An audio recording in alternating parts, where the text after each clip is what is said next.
Hello everyone and welcome to my B&B CBS Gossip 24 channel. Liam and Hope officially husband and wife. Sheila Sharp snapped at Taylor Hayes while Liam Spencer and Hope Logan Spencer officially became husband and wife. At the Spencer mansion, Beth Spencer finished her welcome speech and thanked her parents for putting their family back together. So Hope and Liam got emotional.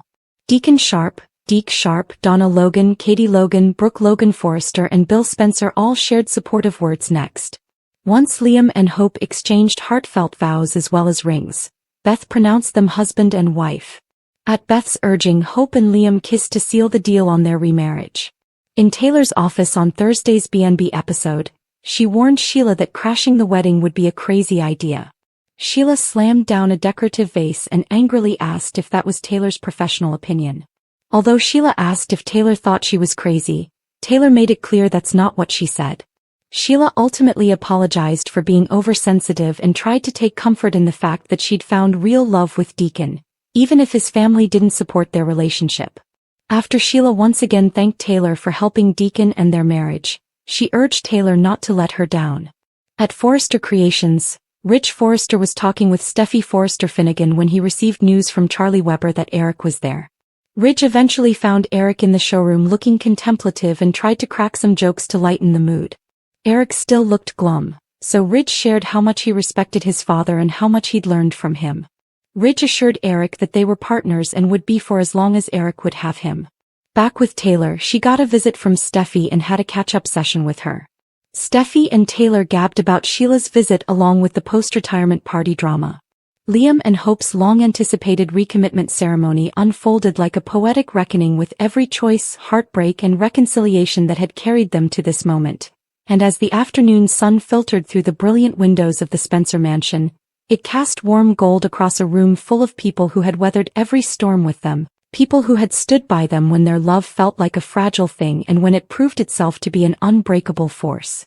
Beth Spencer, their daughter and the guiding light of their second chance, had just finished her touching welcome speech, her voice trembling with pride as she thanked the two people who had always tried, in spite of every misstep and misunderstanding, to give her the stable, united home she had always craved.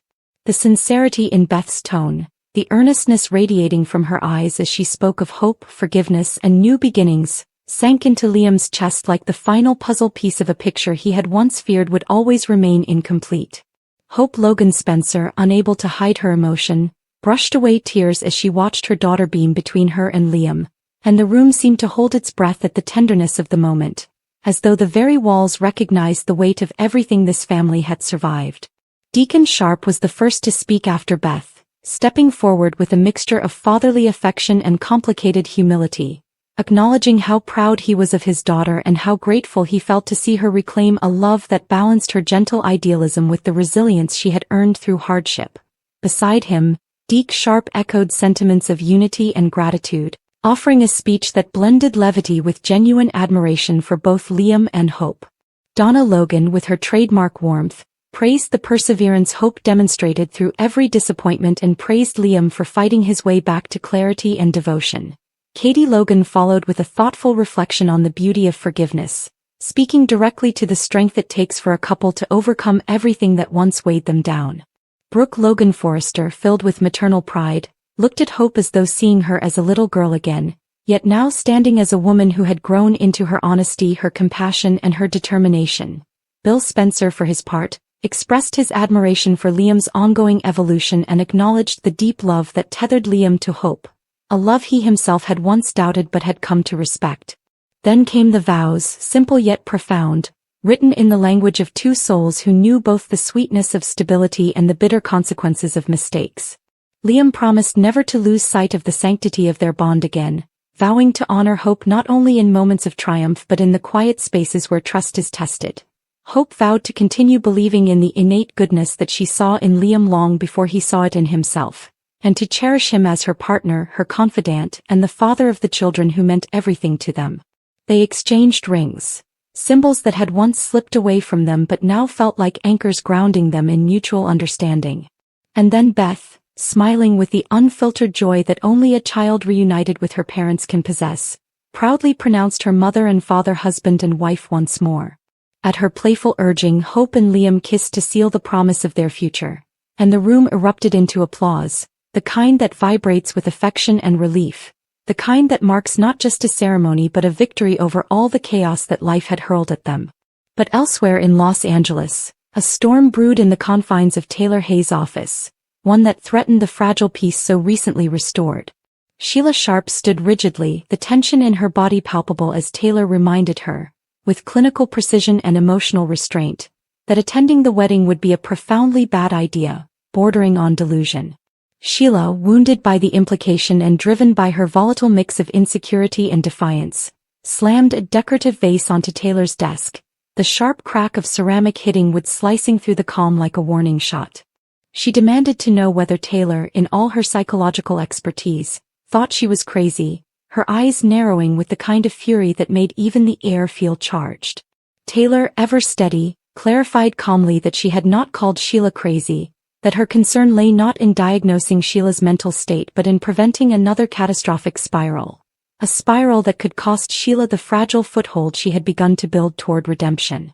The tense silence that followed was eventually broken by Sheila's begrudging apology, her voice softening as she confessed that she was simply being oversensitive, that the fragility of the love she had found with Deacon made her quake with fear at every perceived threat.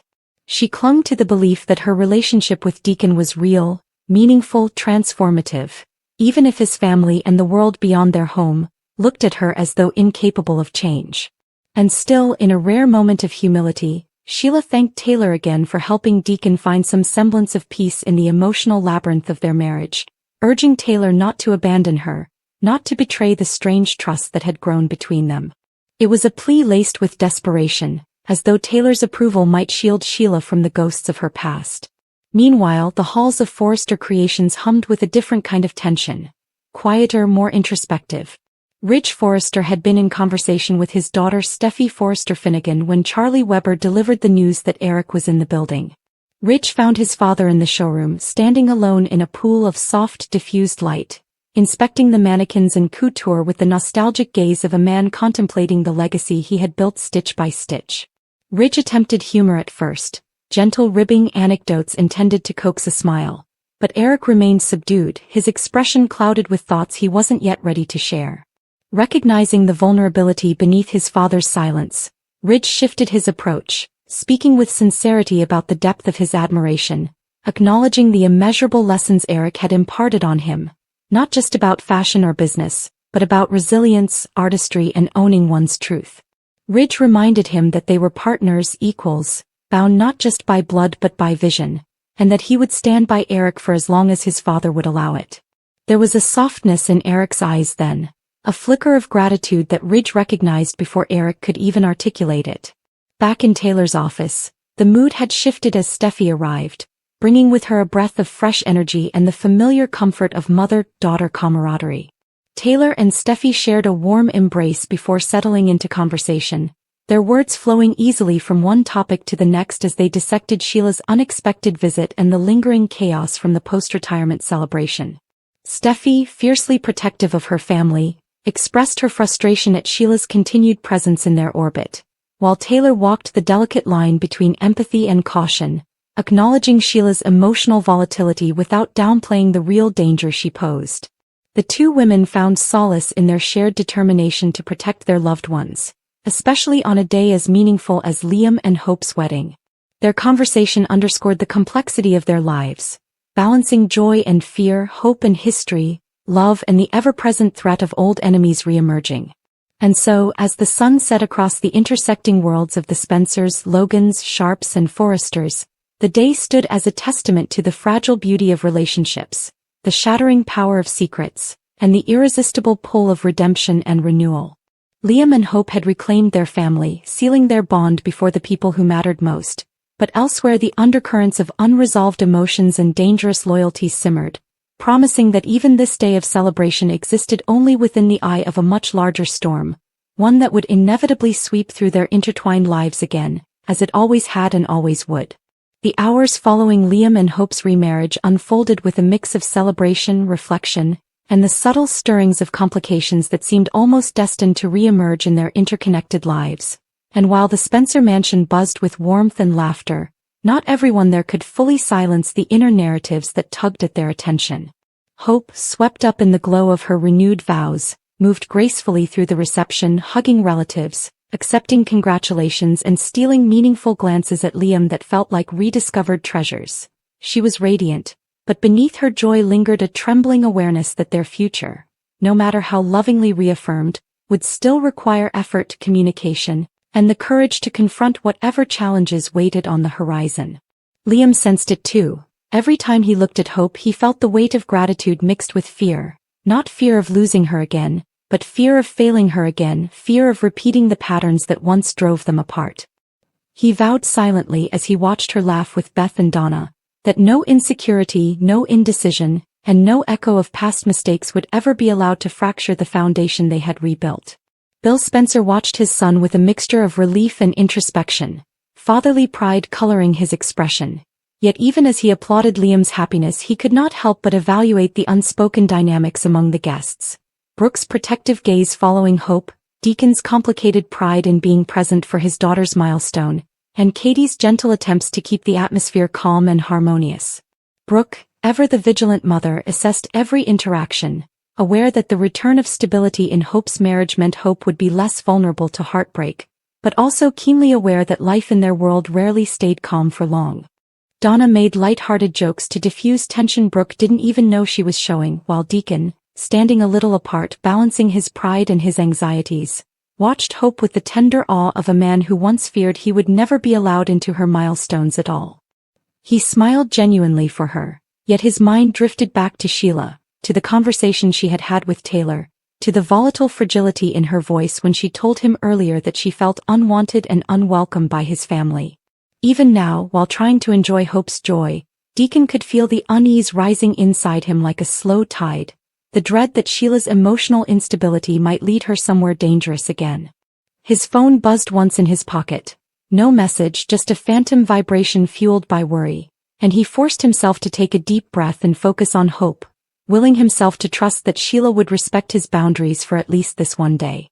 Across town, however, Sheila Sharp was far from at peace, pacing her small living room like a caged storm as she replayed her conversation with Taylor in her mind. The way Taylor had spoken, reasonable, calm, infuriatingly measured, echoed in her ears, stirring up old insecurities that clawed at her confidence.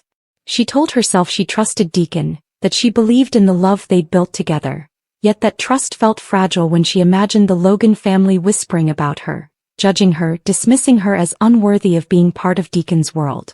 The more she thought about it, the more her emotions twisted into something sharp and restless.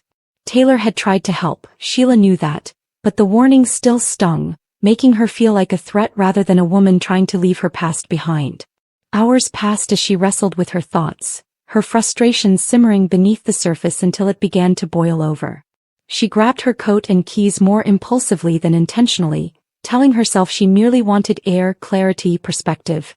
But deep down she knew she was drifting toward the Spencer mansion, drawn by curiosity, longing, and the aching desire to feel included in the happiness unfolding in Deacon's family, even though she had been explicitly asked to stay away. Back at Forrester Creations, Ridge and Eric had relocated their conversation to the executive office, where they examined fabric swatches and design sketches spread out on the table between them. Eric's mood had lifted slightly, but there was still a lingering heaviness about him, as though he were sorting through thoughts too complex to articulate. Ridge continued to reassure him, speaking candidly about how much the company needed his wisdom and how the creative world was simply better when Eric was actively contributing to it. Eric finally admitted that stepping away had left him feeling disconnected and uncertain, unsure whether the next chapter of his life would bring fulfillment or emptiness. Ridge countered those doubts with conviction, emphasizing that legacy wasn't about fading away but about evolving, mentoring, and influencing the next generation. Their conversation carried the gentle rhythm of two men rebuilding their bond, repairing the fractures that had once driven them apart, and both seemed to find comfort in the renewed sense of unity between them. Meanwhile, in Taylor's office, Steffi and Taylor continued discussing the unpredictability surrounding Sheila. Steffi expressed her fears openly, frustrated that Sheila still had the power to cause turmoil despite their attempts to keep her at bay. Taylor acknowledged those fears but also reminded Steffi that healing, real healing, was rarely linear, and that even people with deeply troubled pasts could surprise you with growth. Still, Taylor couldn't fully shake the unease she'd felt when Sheila slammed the vase earlier. The aggression had been a flash, brief but jarring, and it had reminded Taylor of the volatility lurking beneath Sheila's attempts at stability. Steffi noticed the tension in her mother's posture and realized that Taylor wasn't merely being clinically cautious. She was genuinely concerned that Sheila might unravel again. The two women paused in their discussion, united in both empathy and caution, and Steffi suddenly felt a renewed urgency to check in with Finn, wanting reassurance that their family remained insulated from whatever emotional storm Sheila might be brewing. Back at the mansion, the reception carried on delightfully, with music playing softly and conversations blending into a comforting hum. Beth danced between relatives, giggling and twirling in her flowered dress, while Liam watched her with the full-hearted joy of a father who finally felt like he had restored something precious. Hope approached him, sliding her hand into his and resting her head on his shoulder, whispering how surreal it felt to be here, to finally breathe without fear of the past creeping up behind them. Liam wrapped his arm around her, promising that the worst was behind them now, that this wedding marked the beginning of a new era. But then he hesitated, sensing that he might be tempting fate by saying it out loud. Hope laughed softly, telling him not to worry, that their strength came not from perfection but from perseverance. Their quiet moment was interrupted by Brooke, who approached with a warm but concerned smile, asking if either of them had seen Deacon lately. Hope's expression softened with sympathy. She knew her father's feelings about Sheila created internal conflict for him, especially on a day like this, and she worried that his instinct to protect her might clash with his loyalty to his wife. The answer came sooner than anyone expected, because just as Brooke finished her sentence, the front door opened, and Sheila stepped inside. For a moment the entire room froze, the laughter fading into stunned silence as every gaze snapped toward her. Sheila stood in the doorway, her posture rigid, her expression a blend of forced composure and visible agitation. She looked out of place amid the pastel decorations, family photographs, and joyful atmosphere, and yet she held her head high as though determined not to show weakness. Deacon, horrified, rushed toward her immediately, whispering sharply that she shouldn't be there, that he had asked her to stay away, that this was Hope's moment. Sheila clenched her jaw, her eyes darting between Hope, Liam, Brooke, and the other guests who were staring at her as though she were a ghost from the past. She insisted she hadn't come to cause trouble, that she simply wanted to congratulate Hope and Liam, to show respect, to make peace. But her voice trembled, betraying the emotional turmoil boiling beneath her words. Hope, trying to remain composed, thanked Sheila politely but firmly, telling her that today needed to stay peaceful and that she appreciated the gesture but urged Sheila to leave before tensions escalated. Brooke, on the other hand, stepped protectively in front of Hope, her eyes blazing with maternal fury as she demanded that Sheila turn around and walk out immediately before she ruined everything. Bill stood as well, his posture alert, ready to intervene if necessary, while Donna and Katie exchanged anxious glances, unsure how to diffuse the situation. Sheila's composure cracked at Brooke's hostility, her voice rising defensively as she insisted she wasn't there to hurt anyone, that she was trying, really trying, to be better. She turned pleadingly toward Deacon, looking for reassurance, for validation that she was wanted somewhere, anywhere. Deacon was torn, his heart pulled in opposite directions by loyalty and love, by fear and hope. He gently took Sheila's arm and whispered that he loved her but that she needed to understand boundaries, that she needed to trust him enough to walk away now. Sheila's eyes filled with tears, partly from hurt, partly from anger, partly from the crushing realization that she had once again crossed a line she hadn't meant to cross. After a tense, breathless silence, she finally turned and walked out of the mansion, her departure leaving a palpable crack in the celebratory atmosphere. But the moment the door shut behind her, the conversations erupted. Some nervous, some frustrated, some sympathetic, and the once smooth energy of the reception shifted like a candle flickering in a sudden draft. Hope tried to salvage the warmth of the moment by reassuring everyone that she was fine, that nothing could overshadow the happiness she felt today, but her eyes betrayed a flicker of worry for her father. Deacon, visibly shaken, apologized repeatedly, insisting he'd never meant for Sheila to show up, that she must have acted on impulse. Brooke responded curtly, reminding him that Sheila's impulses were exactly why she remained dangerous. Bill stepped closer to Brooke, grounding her emotionally, while Liam wrapped his arm protectively around Hope, guiding her away from the escalating tension. Out in the driveway, Sheila stood beside her car, gripping the steering wheel so tightly that her knuckles blanched. Her breath shook as she fought back tears, the humiliation cutting deep, fueling the old narratives she had tried so desperately to silence. She told herself she would not slip, she would not return to darkness, but the sting of rejection burned like fire, threatening to push her over the edge. She looked back toward the mansion, her expression hardening, not with malice but with heartbreak, with an ache so raw it pulsed through her entire body. She whispered to herself that she would prove them wrong, that she would show them she wasn't the monster they believed she was, even if the road to redemption now felt longer and darker than ever. Inside, the reception slowly regained its rhythm, though the earlier bliss had been tempered by the reminder that peace in their world was delicate, easily shaken, easily jeopardized by old wounds. Hope and Liam danced together, choosing to reclaim the moment rather than surrender it to fear. Brooke watched them with tearful pride, silently vowing to protect her daughter from any future harm. Deacon stepped outside to clear his head, burdened by guilt yet determined to navigate the complexities of loving both his daughter and his troubled wife. And in Taylor's office, unaware of the drama that had just unfolded, Taylor and Steffi continued discussing the fragile balance of hope and caution, unaware that the very storm they feared had already brushed against the edge of Hope's wedding day, setting the stage for conflicts that would soon ripple through all their lives once again.